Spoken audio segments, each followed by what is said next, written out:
Hey there, before I start the video I want to share with you something I've been trying to perfect for a long time.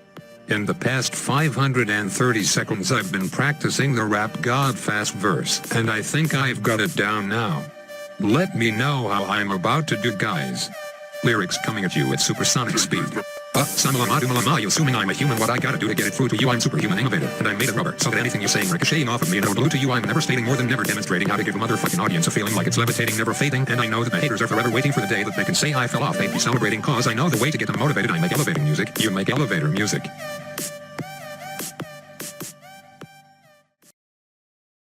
Damn, I think I did pretty well there, but I bet I can do faster. How about 1,000 likes on this video, and I'll attempt Rap God at 125% speed in a future video. Anyways, isn't it just super fitting that we're over here covering hypersonic towers, and we're doing some supersonic rapping at the same time? It almost feels as if I planned for this to happen. I also gave you a mini sneak peek of some of the towers I'll be covering today, so you're welcome for that. Hopefully the OPness of the hypersonic modded towers entices you to stay. The 3 towers we'll be doing are the ones on the loadout you see right now. Grape Shooter, Lightning Tower, and Farm, or should I say the Monkey Farmer. In case you've forgotten about the Jambite mod, it's got it all: game modes, balloons, maps, and even replacing the original Monkey Farmer with an entirely new tower with 8 brand new upgrades. We're saving the best for last though, so let us begin with what is objectively the worst, the Grape Shooter. Again, we're on the BMC map, which probably isn't the best map to play on for testing purposes, because there's no good spots to place towers with limited range such as this guy. Nonetheless, I'll do my best. Right now the awkward positioning of the Grape Shooter means the 0-0 hypersonic upgrade couldn't entirely solo a Moab on its own, letting a couple of little ones pass. As for how it does against hyperclumped ceramics, pretty good for base upgrade, but not quite enough call to arms boosts to take all of it down. What's next on the table? How about adding some shrapnel to all of these grapes?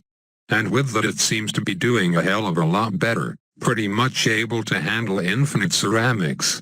Anyways, I would try this with stronger tier balloons, but I'd rather move on to more interesting upgrades such as the dual penetration upgrade, allowing not just 1 layer of balloon to be penetrated per shot, but 2.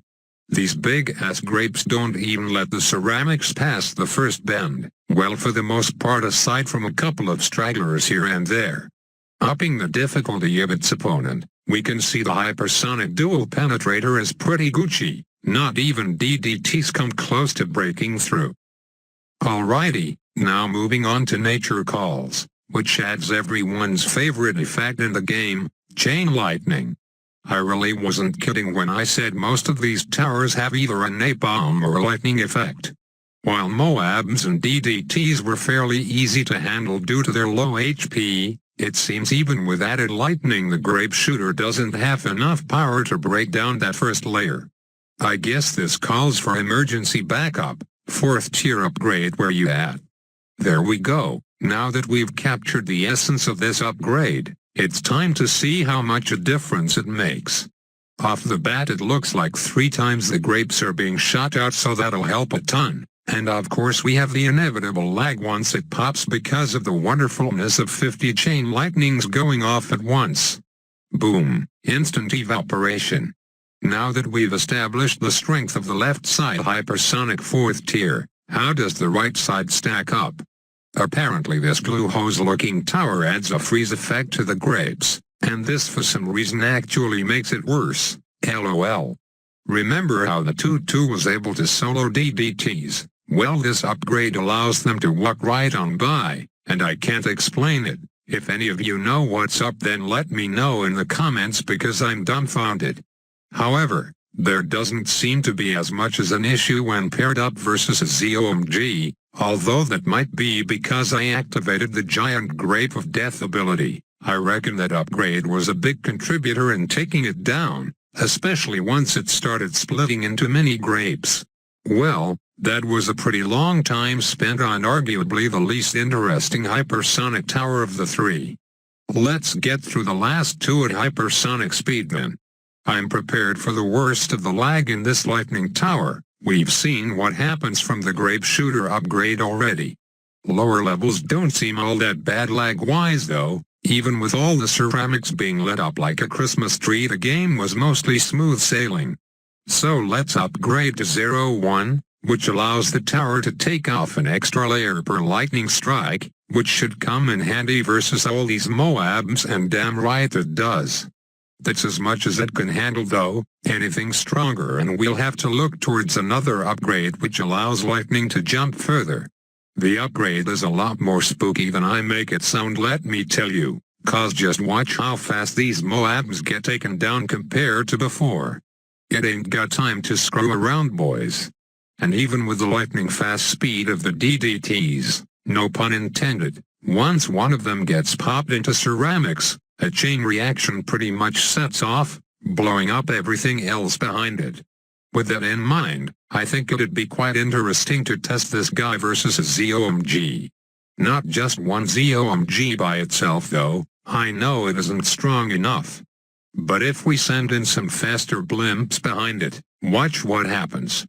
Tons of damage, that's what's up. The lightning tower wasn't doing jack shit until those DDTs came along.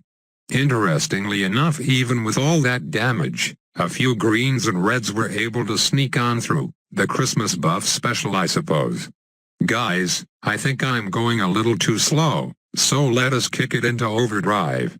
This upgrade splits the lightning into 16 more bolts and results in this interesting pattern when overcharged. Quite a delight to see both visually and in terms of its balloon obliterating power.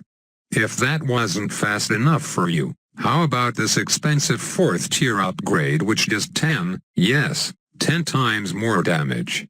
Literally the moment the first spark of lightning hits the ZOMG, everything blows up. Now that's something the Bloons should be afraid of. Alrighty, time for the Maymod ripoff upgrade which adds a stream of 5 constant chain lightnings. Surprisingly, the two previous upgrades didn't induce as much lag as I expected, but that's probably because there were never as many ZOMGs on the screen at once compared to right now.